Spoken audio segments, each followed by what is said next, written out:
Meu pai fez uma piada dizendo que eu era o erro durante seu discurso na reunião da nossa família. Era para ser engraçado, mas a única coisa que eu senti foi a dor de ser desconsiderada, mais uma vez. Todos riram, exceto eu.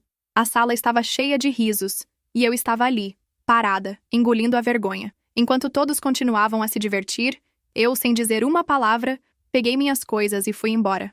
Agora, eles não param de me ligar, tentando entender o que aconteceu.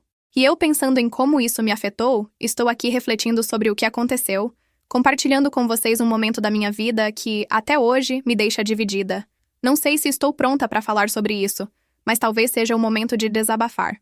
Tenho 27 anos, e isso aconteceu há alguns meses, em um daqueles encontros familiares que todos esperam ser agradáveis, mas que, para mim, se tornaram uma grande fonte de angústia. Deixe-me contextualizar. Era um domingo tranquilo, e nossa família se reunia na casa dos meus pais para celebrar o noivado da minha irmã mais nova, Sofia. Sofia, a caçula, sempre foi o centro das atenções, e eu, sendo o filho do meio, sempre senti como se estivesse tentando me encaixar em algum lugar. Tentei por tanto tempo me fazer perceber, me esforçando o dobro para ser notada e validada. Igor, meu irmão mais velho, sempre foi o exemplo da família. E Sofia, bem, ela sempre foi a queridinha do meu pai. Ao menos aos olhos dele. Não quero que isso soe como um lamento, mas o relacionamento com meu pai, Marco, sempre foi tenso.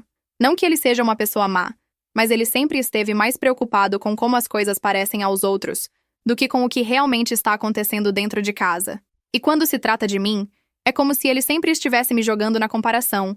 Eu nunca fui tão boa quanto Igor ou Sofia. Não tenho o perfil perfeito que ele espera. E isso por muito tempo machucou. Passei anos tentando convencer a mim mesma de que isso não me afetava. Mas quem consegue enganar a si mesmo por tanto tempo? Quando estamos em busca de carinho e aceitação, e no fundo sabemos que estamos sendo deixados de lado, é difícil não perceber. Então, lá estávamos todos na casa dos meus pais, em uma festa de noivado. Aquela festa que teoricamente deveria ser só mais uma reunião descontraída, certo? Apenas petiscos, conversas informais e uma vibe de celebração. Eu não esperava nada demais. Era só mais um daqueles eventos de família, com aquela sensação de que está tudo bem, mas eu sabia que não estava. Claro que sabia que algo aconteceria. Meu pai, sempre com seu amor pelo centro das atenções, se levantou. Fez aquele gesto de limpar a garganta para dar início ao brinde. E então começou a falar sobre o quanto ele estava orgulhoso de Sofia, de como ela era incrível e como ele estava ansioso para o casamento. Tudo aquilo parecia tão normal.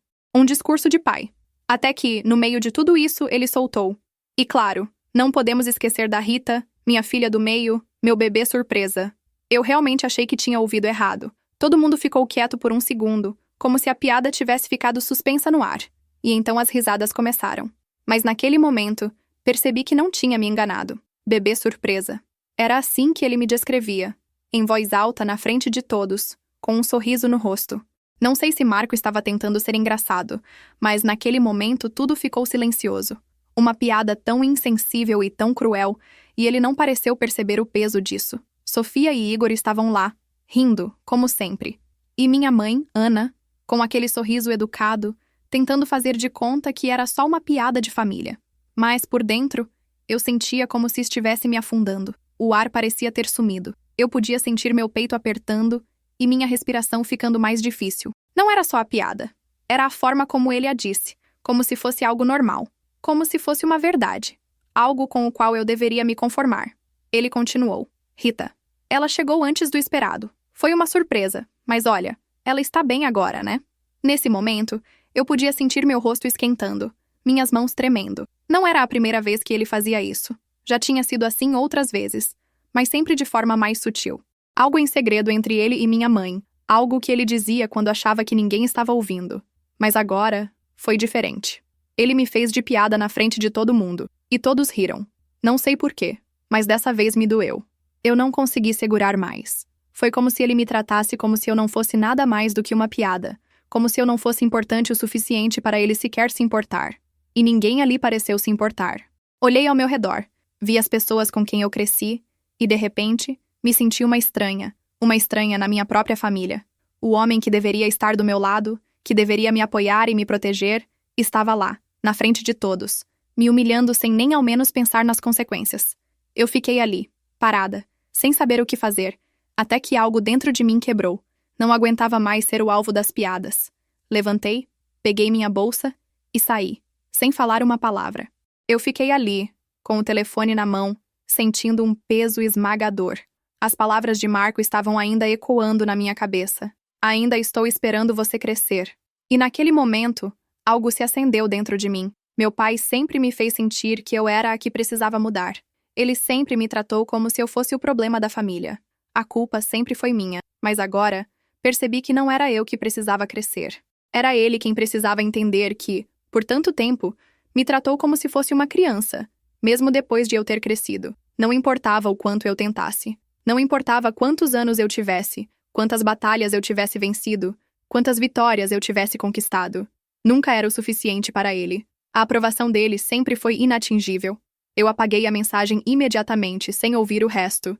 Não queria mais ouvir nada de Marco. E Sofia, claro, começou a me ligar freneticamente. A cada vez que eu ignorava, as mensagens se tornavam mais pesadas. No início, ela estava tentando entender o que havia acontecido, se eu estava bem. Mas, no terceiro dia, as mensagens começaram a mudar de tom. Ela disse: Rita, já passou tempo suficiente. Isso está ficando ridículo. Você não pode ficar brava para sempre. E depois veio uma que me atingiu em cheio. Eu entendo que você está magoada, mas isso é família. Você está sendo egoísta agora. Está machucando todos nós, não só a você mesma. Aquela mensagem foi como um soco no estômago. Era exatamente o que Marco sempre fazia. Ele virava a situação e fazia parecer que a culpa era minha, e não o que ele e o resto da família tinham feito comigo. Sofia, que sempre foi a boa filha, sempre querendo agradar a todos, agora estava repetindo tudo o que Marco dizia. Estava do lado dele, dizendo para eu superar, como se fosse fácil. No começo, pensei que talvez Sofia não entendesse o quanto aquele comentário realmente me machucou. Achei que ela não sabia o que era crescer sob a pressão das expectativas de Marco, sempre sendo a que não se encaixava, a que estava fora de lugar. Mas quanto mais eu pensava sobre isso, mais eu percebia que Sofia não estava apenas sendo ingênua. Ela era cúmplice. Ela tinha visto como Marco me tratava, como ele sempre me diminuía. Mas em vez de se levantar por mim, ela sempre riu junto com ele. Sempre fechou os olhos porque era mais fácil assim, porque agradar Marco era mais confortável. E agora, ela estava repetindo o mesmo padrão, me dizendo para deixar isso para trás, como se fosse uma simples briga de família. Mas não era simples. Não era só um desentendimento. Era sobre anos de desvalorização. E então veio Igor. Eu não tinha ouvido nada dele por um tempo, e talvez, no fundo, eu esperava que ele fosse o único a perceber o quanto aquilo estava errado. O único que veria o que estava acontecendo. Mas não. Ele me mandou uma mensagem, quase idêntica à de Sofia. Você foi longe demais, Rita. Está tornando tudo mais difícil para todos nós. Pare de ser tão dramática. Aquilo doeu, sim, mas não tanto quanto as palavras de Marco. Igor sempre foi o filho perfeito, aos olhos de Marco. Ele nunca errava. Ele nunca falhava. E agora ele estava me tratando da mesma maneira. E mais uma vez percebi que as palavras de Igor estavam sendo influenciadas pelo comportamento de Marco. Como se agora todos tivessem escolhido um lado, e eu fosse a única deixada para trás. Eu estava sozinha, e ninguém parecia tentar entender o porquê de eu me sentir assim. Não sei quanto tempo fiquei ali, encarando a tela do telefone, mas percebi que eu não podia mais suportar aquilo. Eu não podia ser a única a tentar manter a família unida, quando ninguém mais se importava em fazer o mesmo por mim. Não podia ser a única a sacrificar minha paz para agradar a todos, a ser sempre a boa filha, a boa irmã, a que tentava resolver as coisas. Mas no final, era sempre ignorada, diminuída, e o pior de tudo me tornava o alvo das piadas. Não era justo. Eu não ia mais tolerar isso. Eu estava exausta, e então, tomei a decisão que estava adiando. Eu não ia mais implorar pela aprovação deles, e não ia esperar que mudassem de opinião sobre mim. Não ia mais ser tratada como se não fosse boa o suficiente. Eu não imaginava o quanto as coisas iam piorar depois dessa decisão. Eu pensei que seria fácil, que seria uma questão simples de dar um tempo e seguir em frente, mas estava completamente errada. As ligações não pararam. As mensagens se multiplicaram. Mas agora, havia algo diferente. O tom estava mudando. Marco estava começando a exigir uma explicação. Sofia estava me acusando de destruir tudo. E Igor, bom, Igor foi o pior de todos. Ele me chamou de drama queen e disse que eu estava destruindo a família ao me afastar. Eu não sabia o que fazer. Queria ficar firme, mas sentia o peso de tudo isso começando a me esmagar. A pressão estava aumentando, e eu não sabia até onde conseguiria aguentar. Mas então, justo quando eu estava quase cedendo, Algo aconteceu que me fez perceber que eu não podia voltar atrás. Eu recebi uma mensagem de Marco. Era curta, mas foi o golpe final. Ele escreveu: "Você realmente é o problema aqui, Rita. Talvez se você parar de ser tão egoísta e infantil, você possa voltar a fazer parte dessa família." Aquela mensagem foi o estopim. Ele realmente acreditava que a culpa era minha. Ele ainda achava que eu precisava mudar, que eu era a errada, a problemática. As palavras dele queimaram como nunca antes. Não era só um pedido para eu pedir desculpas. Era uma acusação. Era um desdém disfarçado de preocupação. Marco finalmente colocou tudo em cima da mesa. Eu nunca fui boa o suficiente para ele. Ele não estava mais bravo com a situação. Ele estava dizendo claramente que eu, e só eu, precisava mudar se quisesse voltar a fazer parte da família. Isso foi um golpe direto. Eu fiquei olhando para a tela por muito tempo. Podia sentir minha mão tremendo, mas não era de medo. Era raiva. Raiva pura. Não era só o que ele disse. Era tudo. Era tudo o que eu havia vivenciado ao longo da minha vida. Eu sempre tive que provar que era boa o suficiente para ele, mas isso nunca foi o suficiente. Eu estava cansada de tentar agradar. Cansada de ser a boa filha, a que sempre ficava em silêncio e aceitava ser desvalorizada. Coloquei o telefone de lado e fui até o pequeno escritório que eu tinha no canto do meu quarto. Lá, no fundo da gaveta, estava um caderno onde eu havia guardado todos os meus pensamentos ao longo dos anos. Eram anotações, rabiscos, sentimentos não ditos, palavras que nunca tive coragem de falar, especialmente não para Marco. Mas agora, sabia que era hora de começar a tomar controle de tudo. Eu estava ali, com o telefone na mão, sentindo as palavras de Marco reverberando na minha cabeça. "Ainda estou esperando você crescer." E foi aí que tudo se fez claro. Sempre foi assim. Meu pai nunca me viu como alguém capaz de se manter firme ou de tomar as próprias decisões. Para ele, eu era a que precisava mudar, a que estava errada o tempo todo. Mas não era eu que precisava crescer. Eu sempre fui tratada como uma criança, independente de quantos anos eu tivesse, de quanto eu tivesse trabalhado para conquistar o que conquistei. Ele nunca me viu. E naquele momento percebi que estava na hora de parar de me esconder atrás das expectativas deles. O primeiro passo foi organizar minhas finanças. Meu trabalho estava estável, e eu sabia que conseguiria viver sozinha, sem depender de ninguém. Durante os últimos anos, eu havia começado a guardar dinheiro, como um plano de emergência. Sempre soube, no fundo, que em algum momento teria que sair de casa, me afastar de tudo isso. Agora, sentia que o momento finalmente havia chegado. A necessidade de me afastar não era mais uma ideia, era uma necessidade urgente de respirar. Passei os dias seguintes planejando cada detalhe, meticulosamente. Eu não queria um confronto direto. Isso não seria o suficiente. Eu queria que eles sentissem o que eu sentia. Queria que eles vissem e entendessem a dor de ser ignorada, de sempre ter que me provar para ser reconhecida. Eu queria que eles sentissem a dor de ser invisível, como se minha presença não significasse nada para eles. A primeira coisa que fiz foi me concentrar no negócio de Marco. Ele tinha uma pequena, mas relativamente bem-sucedida empresa de construção. Não era uma grande corporação, mas para ele, aquilo era tudo. A empresa era sua identidade. Durante anos, ele fez disso seu único foco, e em todo evento de família, se gabava de sua conquista. Ele adorava se mostrar orgulhoso de tudo o que construíra. E eu, que sempre fui a filha que ficava à sombra dele, agora queria que ele visse que, por trás daquele sucesso aparente, havia rachaduras. Que sua realidade perfeita não era tão sólida quanto ele pensava. Passei semanas reunindo informações, pequenas peças que, no fundo, sabiam onde doía mais. A empresa dele não era tão invulnerável quanto ele acreditava. Havia falhas, pessoas em quem ele confiava, mas que estavam começando a questioná-lo. Algumas de suas parcerias estavam mostrando sinais de desgastes, e seus contratos não eram tão confiáveis quanto ele pensava.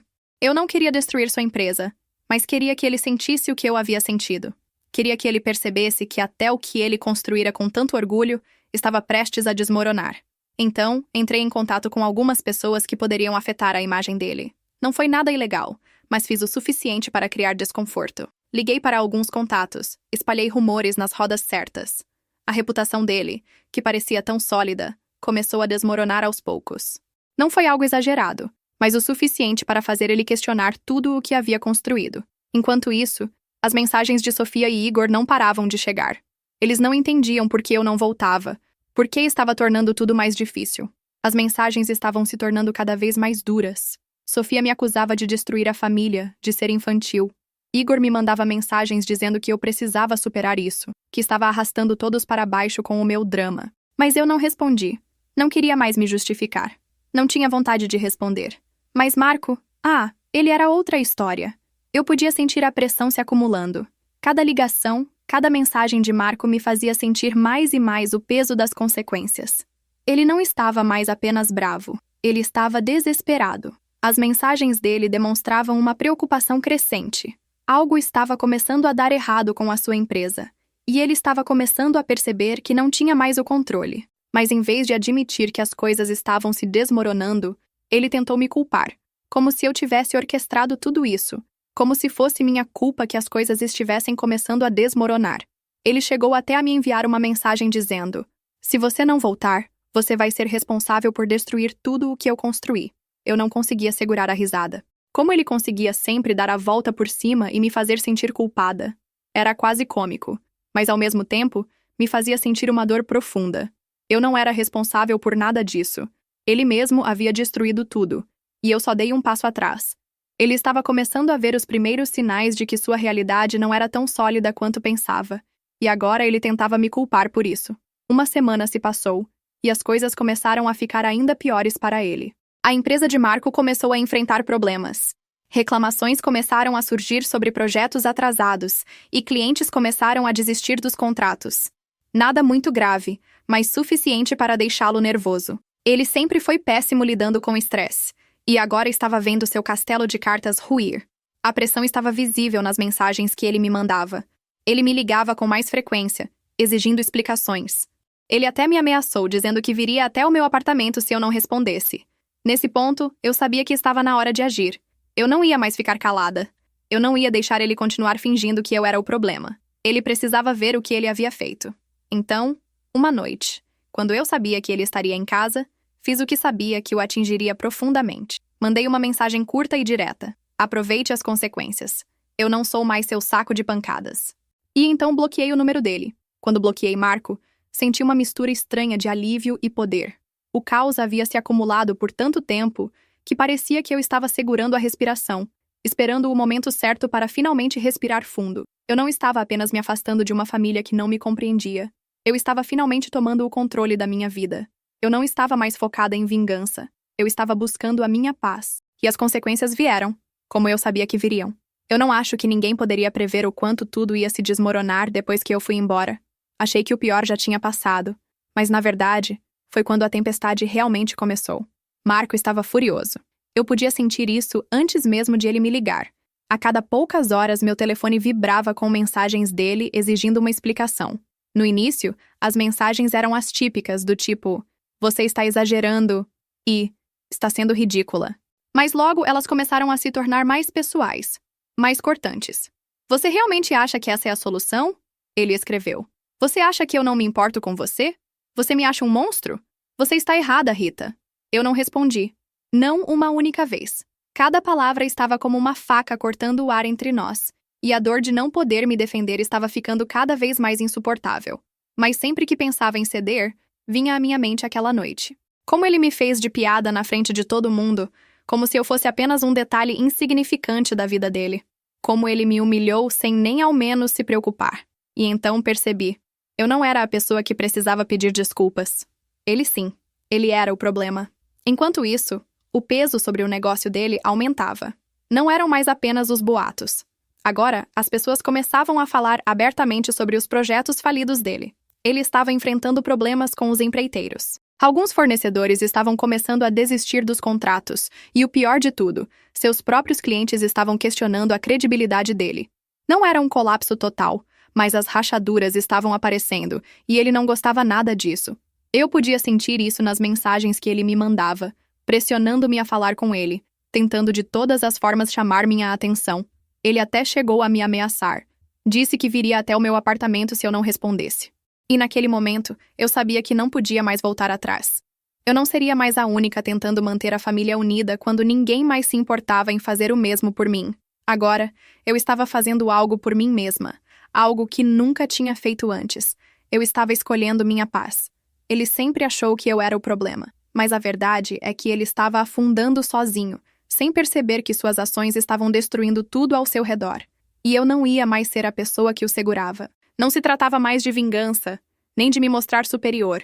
Eu não queria acabar com o que ele tinha, mas queria que ele visse o que eu vi durante todos esses anos, que ele estava destruindo tudo com seu ego e sua arrogância. Eu não seria mais o alvo de seus erros. Uma tarde, eu recebi uma visita inesperada. Quando abri a porta, lá estava ele, Marco, e eu fiquei em choque. Ele estava visivelmente abalado, algo que nunca tinha visto antes. Ele parecia um homem que perdeu o controle de tudo. Sua camisa amassada, o olhar perdido, tudo nele estava diferente, mais frágil. Não era o homem que eu conhecia. Era alguém completamente diferente. Alguém que parecia ter sido quebrado pela realidade. Rita, ele disse, com uma voz mais baixa, mais humilde do que qualquer outra vez. Podemos conversar? Eu fiquei ali por alguns segundos, sem saber como reagir. Eu não sabia o que esperar, mas ver ele tão vulnerável me pegou de surpresa. Não fazia parte do meu plano vê-lo assim, mas não deixei que isso me abalasse. Eu tinha que ser firme. Não podia me deixar envolver por ele novamente. Não, Marco, respondi com firmeza, olhando em seus olhos. Não há mais nada para conversar. Ele parecia atônito, depois confuso, e finalmente sua raiva apareceu. Você não se importa mais, não é? Ele disse. Você acha que isso é o certo? Eu implorando para você voltar para a família. Eu não vacilei. Você me fez sair. Lembra? Não fui eu que escolhi isso. Ele ficou ali, parado, os ombros caídos, derrotado. Parecia que o ar tinha sido sugado da sala. Eu podia ver a realidade atingindo-o. O negócio dele não estava se recuperando tão rápido quanto ele imaginava. Sofia e Igor estavam ficando impacientes com ele. A vida dele, a tal vida perfeita que ele tanto se orgulhava, estava desmoronando, e eu era o reflexo disso. Olhei para ele e, com a voz calma, disse: Olha, não estou aqui para destruir sua vida. Não quero acabar com o seu negócio, mas estou cansada de ser seu saco de pancadas. Ele ficou em silêncio, com a mandíbula tensa, e balançou a cabeça. Não foi um gesto grandioso, mas foi o suficiente para eu entender que ele sabia exatamente o que eu estava dizendo. Você fez seu ponto, ele disse baixinho, e então virou-se e saiu. Não foi o grande confronto que eu imaginei em minha mente, mas foi o suficiente para eu sentir que recuperei o controle da minha vida. De algum jeito, aquilo foi mais satisfatório do que qualquer explosão de raiva ou desejo de vingança. Eu não precisava do pedido de desculpas dele. Eu não precisava da aprovação dele. Nos meses seguintes, a poeira começou a baixar. O negócio de Marco nunca se recuperou completamente, mas também não foi tão dramático quanto eu imaginava. Sofia e Igor finalmente pararam de tentar me convencer a voltar. Eles tinham suas próprias vidas para cuidar, e provavelmente começaram a perceber que eu não voltaria, não importava o quanto tentassem. Minha mãe, como esperado, mandou algumas mensagens, mas eram vagas, sem muito sentimento. Era como se todos finalmente tivessem aceitado que eu não fazia mais parte do jogo deles. Marco, eu não ouvi nada dele. Tenho certeza de que ele ainda está amargurado, mas no fundo, eu estou feliz por finalmente estar livre dessa pressão. Não me arrependo de ter ido embora, apesar de ter sido difícil. Eu criei uma vida para mim, uma vida em que sou a única responsável. Agora, vivo nos meus próprios termos. E no fim, isso se tornou a maior vitória que eu poderia ter alcançado.